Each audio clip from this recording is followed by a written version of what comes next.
Souvent, de jeunes chrétiens m'ont posé cette question. Pourquoi est-ce que j'échoue ainsi? J'ai fait de tout mon cœur le vœu de servir Dieu. Pourquoi ai-je échoué? Je leur donne toujours cette réponse. Mon cher ami, vous essayez de faire par vos propres forces ce que Christ seul peut faire en vous. Et quand ils me disent « Je suis sûr que c'est Christ seul qui vit, je ne me confie pas en moi-même », ma réponse est toujours celle-ci. Vous vous confiez en vous-même, sinon vous n'auriez pas échoué. Si vous étiez confié en Christ, lui n'aurait pas échoué. Ce désir de perfectionner par la chair l'œuvre commencée par le Saint-Esprit est bien plus profond que nous ne le pensons.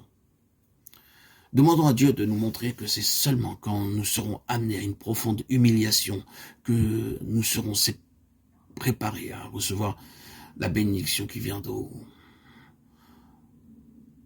Le Saint-Esprit viendra. Et maintenant, je voudrais vous poser 2 questions. Est-ce que vous vivez sous la puissance du Saint-Esprit? Est-ce que vous vivez comme un homme ou une femme rempli du Saint-Esprit? Nous, chrétiens, nous devons montrer à ceux qui nous entourent ce que Dieu a fait pour nous. Et nous devons le leur montrer non seulement en parole, mais par notre vie. Que Dieu nous soit en aide. Je pose cette question à chaque croyant, à chaque membre de l'Église de Christ.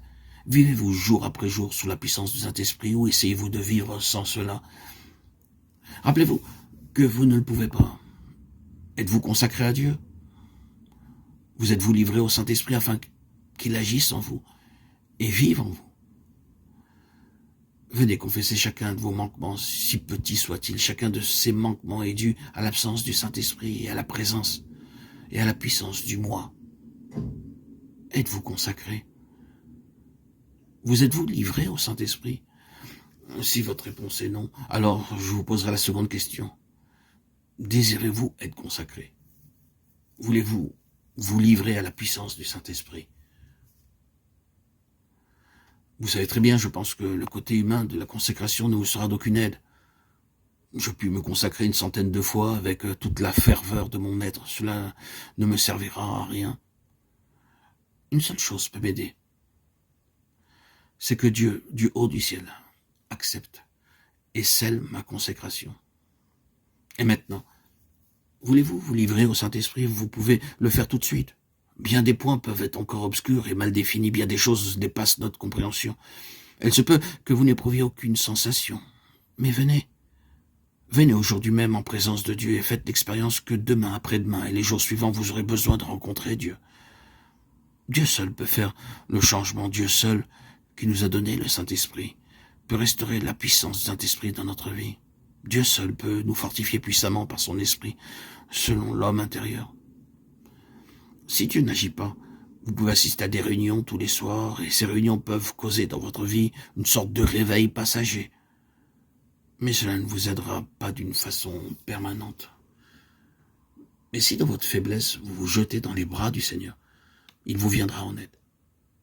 Faites-le aujourd'hui même, dès maintenant. Dites-lui à l'instant T, viens Seigneur.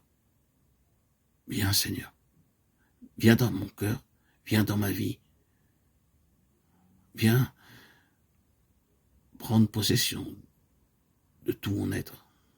Seigneur, entre tes mains, je m'abandonne. Viens me visiter. Viens visiter ton Église, ton peuple, par la puissance du Saint-Esprit. Dites-lui, Seigneur, je réclame pour moi-même et je réclame pour mes frères, mes sœurs, en la foi, la présence et la puissance du Saint-Esprit. Et à tous ceux dont le cœur s'attend à lui, à tous ceux qui sont prêts à accomplir le sacrifice, à tout abandonner, la réponse viendra. Frères et sœurs bien-aimés en Christ, mes chers amis, la bénédiction n'est pas loin. Mais Dieu trouve son plaisir à nous venir en aide.